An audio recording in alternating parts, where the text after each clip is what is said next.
Sa Good Vibes sa Kabankalan City, may isa ka Ostrich Farm nga ginabisita sa mga turista. Kag ini ang ginkadtuan ni Romeo Subaldo. Yaring report. Diri sa may barangay Inapoy sa Kabankalan City, makita ng Inapoy Ostrich Poultry Farm. Pagsunod mo sa lugar, may mga Instagrammable spots sila para sa picture taking. May mga peacock, mga pabo, kag mga dirasa nga mga manok kag rabbit. Main attraction sa mga local tourist ang mga ostrich nga makit-an diri. 100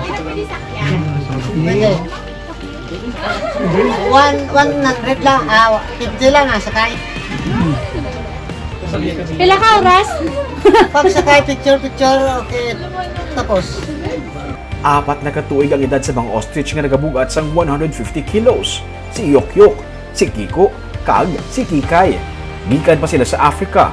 Sang una, kalingawan ng inisang tag-iya nga sang ulihi, ginbuksan na sa publiko. Pwede ka maka-feeding sang tangkong kag pellets. Dugay-dugay pa.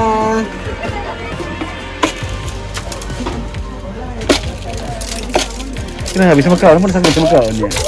Siguro.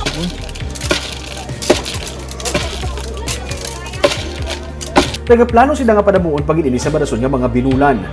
Nakabata na ka mo, de? Kaya pa, base, dasun bulan. Matry ka mo nga, Kwan. Pila ni ka ba, eh? 2. Isa kalaki. Ang isa ka bagong empleyado sa farm, ang ginakainitan pa sang isa sa mga ostrich, kag iya inihanda nga atakihon kung magpalapit. Ay. Kikyak. Nakong dry ka na, yan, Kikyak. Pop, tama.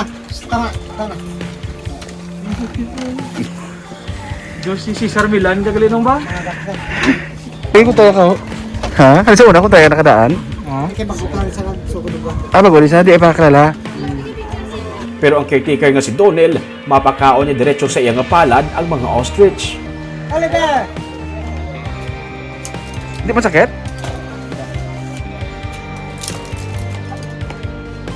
May mga itlog man sa ostrich nga ginabaligya sa lugar para remembrance. Pwede man makabanding kag makakaon ang pamilya o mga mag-abyan sa sulod mismo sang farm nga may cottages.